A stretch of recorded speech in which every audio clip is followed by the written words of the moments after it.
ये काशी है, शिव की नगरी, वो शहर जहाँ कड़कड़ में शंकर बसते हैं, जहाँ गंगा की लहरें सिर्फ पानी नहीं बल्कि इतिहास और अध्यात्म को अपने साथ बहा करने चलती हैं। इस शहर में कई कहानियां हैं, कुछ जानी पहचानी, कुछ अनकही। आज हम आपको एक ऐसी ही कहानी सुनाएंगे, एक विश्वविद्यालय के बनने की कहानी, जो सिर्फ ईंट पत्थरों से नहीं बल्कि एक ऋषि के तप और स्वयं महादेव के आशीर्वाद से बनी। ये कहानी है काशी हिंदू विश्वविद्यालय यानी येचू। कहानी के नायक है महामना मदन मोहन मालवीय, एक ऐसा व्यक्ति जिसकी आंखों में भारत के प्राचीन गौरव को फिर से पाने का सपना था। वो देख रहे थे देश कैसे पराधीनता की गंदगी में जकड़ा है और हमारी हजारों साल पुरानी ज्ञान परंपरा विलुप्त हो रही। उनके मन में एक पीड़ा थी, एक तड़प थी। कहते हैं एक रात जब महामना इस चिंता में गंगा के किनारे ध्यानमग्न थे, तब उन्हें एक अलौकिक अनुभूति हुई। ये कोई साधारण स्वप्न नहीं था। उन्हें महसूस हुआ जैसे काशी के स्वामी बाबा विश्वनाथ स्वयं उनसे संवाद कर रहे हैं। ये महात्मा व्यथित क्यों हो? इस भूमि का ज्ञान सूर्य का विनाश नहीं हो सकता। तुम केवल शोक मत करो, निर्माण करो। एक ऐसे ज्ञान के केंद्र का निर्माण करो जो आधुनिक विज्ञान को भारत की आत्मा से जोड़े। एक ऐसी सर्वविद्या की राजधानी बनाओ जहाँ वेद की रचनाओं के साथ साथ विज्ञान के सिद्धांत भी पूछे और तुम्हारे संकल्प के साथ। वो दिन में प्रेरणा थी या उनका ही आत्मसंकल्प, और उस रात महामना को अपना मार्ग मिल गया। उन्होंने प्रण लिया कि वे काशी की धरती पर एक ऐसा विश्वविद्यालय बनाएंगे जो पूरी दुनिया के लिए ज्ञान का प्रकाश स्तंभ बनेगा। पर ये राह आसान नहीं थी। एक विशाल विश्वविद्यालय के लिए हजारों एकड़ जमीन, करोड़ों का धन और लाखों लोगों का विश्वास चाहिए था।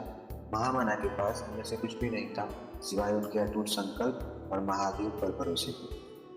और फिर शुरू हुई नारद यात्रा। महामना ने अपने सपनों को पूरा करने के लिए भिक्षा मांगना शुरू किया। ये किसी व्यक्ति के लिए नहीं बल्कि माँ सरस्वती के मंदिर के लिए भिक्षा थी। इसी यात्रा से जुड़ी है एक प्रसिद्ध कथा जो उनके विश्वास की शक्ति को दर्शाती है। मालवीय धन इकट्ठा करने के लिए हैदराबाद के निजाम के पास पहुंचे। निजाम ने मदद करने से इनकार कर दिया, अपमान करते हुए कहा, मेरे पास देने के लिए पैसे नहीं है। हाँ, तुम मेरी ये जूती ले जा सकते हो। कोई और होता तो शायद अपमान से क्रोधित हो जाता, पर महामना शांत रहे। उन्होंने वो जूती उठाई और कहा, हुजूर, आपके इस दान के लिए भी धन्यवाद। अब मैं इसी की नीलामी करके विश्वविद्यालय के लिए धन जुटाऊंगा। वो उस जूती को लेकर बाजार चले गए और आवाज लगाई, हैदराबाद के महान निजाम की जूती, आइए बोली लगाई। जब निजाम को पता चला कि उनकी जूती नीलाम हो रही, तो अपनी इज्जत बचाने के लिए उन्होंने खुद ही बड़ी बोली लगाकर अपनी जूती वापस खरीदी और विश्वविद्यालय के लिए एक बड़ी धनराशि दान में दी। ये सिर्फ एक कहानी नहीं, ये प्रतीक है इस बात का कि जब संकल्प पवित्र हो तो ईश्वर भी रास्ते बना ही देता है।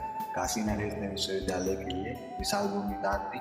देश के हर कोने से हर वर्ग के लोगों ने दान दिया, मानो जैसे बाबा विश्वनाथ स्वयं लोगों को प्रेरित कर रहे हों।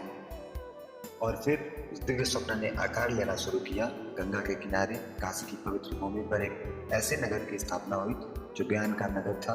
चौड़ी सड़कें, भव्य इमारतें, हरे भरे मैदान, और इन सबके केंद्र में बनाया गया भगवान विश्वनाथ का एक भव्य मंदिर, जो इस बात का प्रतीक था कि हर ज्ञान का स्रोत वही एक परम शक्ति है। आज जब हम येचू को देखते हैं तो हम सिर्फ एक विश्वविद्यालय नहीं देखते, हम महामना की उस तपस्या को देखते हैं। हम उस दिव्य प्रेरणा को महसूस करते हैं। यहाँ के हॉस्टलों में भविष्य के वैज्ञानिक, कलाकार, डॉक्टर और विचारक तैयार होते हैं। यहाँ की हवा में आज भी संस्कृति के श्लोकों और विज्ञान के सूत्रों का संगम सुनाई देता है। तो अगली बार जब आप येचू के विशाल दरवाजे से गुजरें तो याद रखिएगा, आप केवल एक यूनिवर्सिटी में प्रवेश नहीं कर रहे हैं, आप एक कहानी में प्रवेश कर रहे हैं, एक ऋषि के सपने में प्रवेश कर रहे हैं, और शायद काशी के स्वामी महादेव के उस दिव्य आशीर्वाद का हिस्सा बन रहे हैं जो आज भी इस ज्ञान के महासागर को सींच रहा है। ये येचू की पौराणिक गाथा है जो कल भी जीवित थी और कल भी जीवित रहेगी। हर हर महादेव।